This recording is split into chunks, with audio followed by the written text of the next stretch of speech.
Hello friends, welcome to my YouTube channel Stephen academy में आपका स्वागत है। और दोस्तों, आज का मैं वीडियो लेकर आया हूं बीएससी एग्रीकल्चर थर्ड सेमेस्टर वालों के लिए। और जैसा कि इसमें हम बात करेंगे स्टैटिस्टिकल मेथड्स के कुछ इंपॉर्टेंट जो क्वेश्चन थे प्रीवियस ईयर से रिलेटेड या जो अन्य क्वेश्चन थे उनको मैंने इस वीडियो में रखा हुआ है। तो ये वीडियो आप लोग अंत तक जरूर देखिएगा और कोई भी क्वेश्चन आप लोगों के लिए इंपॉर्टेंट हो सकता है और इसी ईयर आ भी सकता है। ठीक है, तो इसको आप लोग अंत तक जरूर देखें। वीडियो पसंद आए तो इसे लाइक कर दीजिए, अपने दोस्तों के साथ भी जरूर शेयर करिए जिससे उनकी भी हेल्प होगी। ठीक है, और इसी प्रकार की वीडियो और पीडीएफ को पाने के लिए हमारे टेलीग्राम चैनल को भी ज्वाइन कर लीजिए। वहाँ से आप लोगों को इसकी पीडीएफ प्रोवाइड हो जाएगी, वहाँ पर मैं पीडीएफ डाल देता हूँ।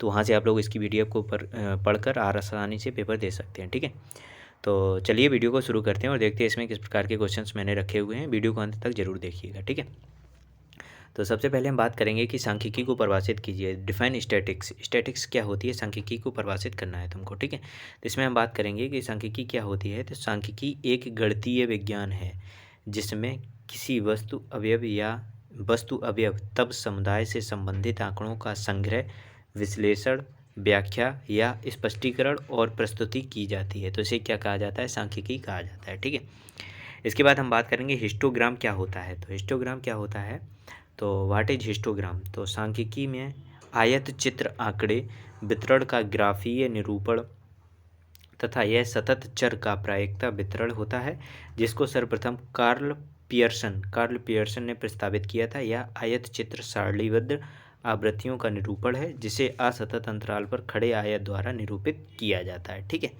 तो ये सारे इसके क्वेश्चन थे।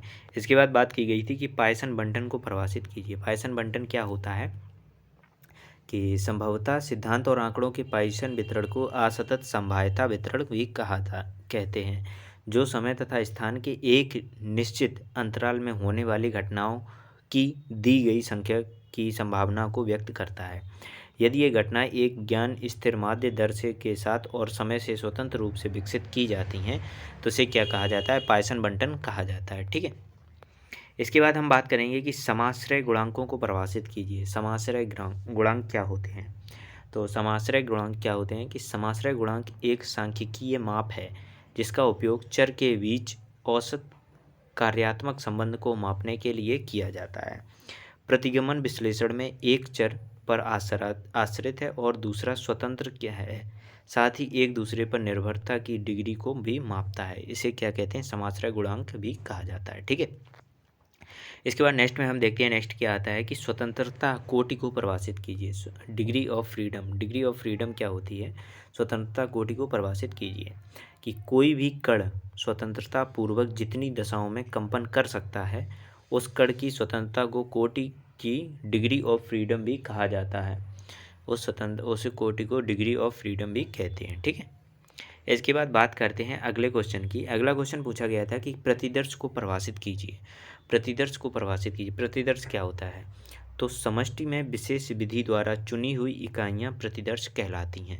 समष्टि में विशेष विधि द्वारा चुनी हुई इकाइयाँ जो होती हैं ये प्रतिदर्श कहलाते हैं। जैसे कि इसमें क्या उदाहरण दिया गया है कि किसी खेत में गेहूँ के पौधे की एक समष्टि है और किसी परीक्षण के लिए उसी खेत के लिए गरु 10 या 12 पौधे प्रतिदर्श कहलाएंगे। ठीक है, तो ये सब क्या होती है, ये प्रतिदर्श की परिभाषा दी गई है। इसके बाद ये सारे क्वेश्चन थे जो आप लोगों के लिए ये मैंने आप लोगों को दिखा दिए हैं और इनकी पीडीएफ आप लोगों को हमारे टेलीग्राम चैनल पर मिल जाएगी। टेलीग्राम को ज्वाइन करने के लिए हमारे डिस्क्रिप्शन बॉक्स में चेक करिए, वहाँ पर लिंक दी गई है, वहाँ से हमारे टेलीग्राम चैनल को आप लोग ज्वाइन कर सकते हैं। तो चलिए मिलते हैं नेक्स्ट वीडियो में नेक्स्ट टॉपिक के साथ, तब तक के लिए धन्यवाद।